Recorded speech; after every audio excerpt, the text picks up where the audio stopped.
Pag-uulahin tamo niyan dito, Ray. Ito ang sabi tangani, may pag-uulahin kitang yung kamugtakan. Yeah. Kasi madali na ang... Madali ng undas. madali naman ang pista. Ayo. Pero pistang ka lang. Pistang ka lang. Maundas na po. After a month, undas na. Yan. Di ba? Dahil nasarong bulan, undas Undas na. na naman. Yan. Yan. Ang pag-uulahin tangon niyan, tungkol siyempre sa undas. Yan. Yan dyan. Kumbaga, si mga mahilig magtirik kandila, Ayan. yan ang abang-abang. Tama. Si paaram sa mga agom, Tama. duman niya sa Kampusan ko, tama, Yeah. tirik kandila. Ayun. Ito pala, Ayun. Kaya ang pag-uulahin tangon niyan, kung paano makakalusot sa kumbaga halimbawa halik ka ngayon inuman. Halik kang inuman taundas nga ni. Ay. Pero sa lang koneksyon. Pero sa lang koneksyon. Walang koneksyon ng undas. O tapos, alik ka sa inuman. Oo. Tatawantan tips si mga babae ngayon na nagdadala. Yan. Kung paano nin dumadadako. Ang Ang sedong mga mga agom. agong. Kung talagang may mga piday-piday. Yan. Kung mga nagtirik ng kandila. Nagtirik ng kandila. Yan, sige. Naday pa man undas. Yan. Yan ang maaraman kung nagturo na ang kandila.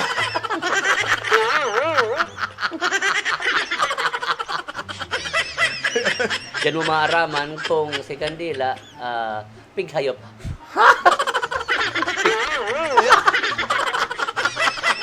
Tip number 1. Tip number kung ang sinong agom nag-enye. Like, paano to? Isa na pa sa'yo. Pag naguli ang agom ninong nag-iinye, positibo yan. Nagtirik yan ng kandila. Kandila, yan. Kasi nagturo na si Luha kang Kandila. kandila. Paano madadako? Paano? Ayun, para sa mga babae, ano po? Siyempre, buratsan. Mapuli sa harong. Mapuli sa harong, siyempre, medyo ano yan, tipsy-dipsy. Iyo. Pero kami po kayang mga, asin na po kayang mga lalaki. Pag nag-iirin. Ito bagang minsan pag araw kayo sa oras na yan, may mga panahon na, ito bagang itong maluya ka sa reasoning. Iyo. Kasi araw po yan kani, bago po yan maghali sa irinuman, pagpauli ka yan, may mga plan A na yan, plan B. Nag-iisip na yan. na. Kung na makakalusot. Oo. Kaya nung kapo ka mo maghapot dyan, itong sakto bagang pag-abot sana, sa'yo kahali. May mga simbag tulos yan. May mga simbag tulos yan. Kaya nung kapo ka mo mag-ibo ka yan. Sa mga kababaihan po nung ka maghapot na araw ka yan. Araw lang ka ng gibuhon. Pag-abot, bako ka, di ka mo wala tulos. May mga rason kami. Asinda. Malay mo kung ali mo talaga bako mo sa pag-inom. Talagang yan, kumbaga, igwayan mga rason. Kasi nakaplano na yan bago mag-surwayan niya. Nakaplano yan. Ngayon pa di, arap na ganyan ang bunta. Kuminsan kakumplot pa kayo si kainuman. Iyan. Na pag nag-apod sa imo. Aram mo na sinto. Aram mo na sinto. Ayan. Oni na. Sabi din ni Ma'am Eleanor, experience po baga Kuya Boy. Bako po, na-istorya lang sa Nabasa lang sa dyaryo. Daryo. Araw yan ganing. Dahil igwa na kami mga plan A, plan B, paghali naman sa asinda pala, sa Erinuman, dahil nindo pagbulagaw na itong haputon. Ito ang gutong ka. Ang gutong kapag abot Singali! Yan. Ay! May irarason ko siya. Ano ba ganit? Bla bla bla bla. Ano pa kami kayan, marigmat pa ang pag-iisip ni kayan. Aninda. Ang iinoton, araw gani. Pag abot, dahil pagpainom mo ng kape. Mahihingawan. Pagpainomon kape. Ayun, di pagpainomon kape, mahihingawan yan. Yes. Pag nahingawan po ang sarong lalaki, malinaw ang pag-iisip, mas lalong kadakol yan ang irarason sa inyo. Pag abot, di pag patukawon lang. Di pag punasan ta mahihingawan. Ang ano baga, mako ang laga ng mamainit tubig, may labakara. Pupunasan. Burat niya si Agom ko, sa ka na naman ngok mong halin mo, katarong na. Aragang kayaan. Mahihingawan. Yan.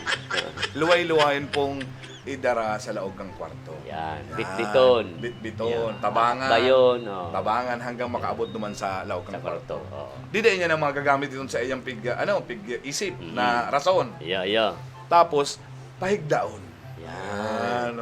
Punas-punasan si kama. Yan, Pahigdaon na kayo. Yan, tanganing ang focus mo, maging nanok ang pagturog niya. Yan, maging nanok ang pagturog. Tapos, laagan electric fan, kung may aircon, ibukas na. Yan. Ngani maging nanok ang turog Yan. kan sa imong agaw.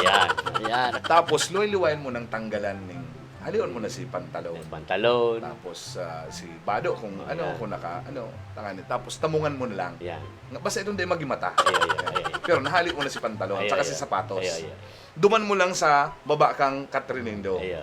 Di mo na paghaliw na itong isusuway mo, isasabit mo Ay. pa kung saan. Duman lang sa baba. Ilapag lang sa Iyo kuyan. kung pwede nga ning garo, inapon mo lang. Diyan sa may O, salog? sa may salog lang. Arog dapat ka ng gibuo. Tapos maghalat kang mga alas 4 ning maaga. Oo. Sakripisyo ni para sa mga babae. Ay. Sakripisyo. Pero ano na eh. Effective siya. Mm. Effective siya.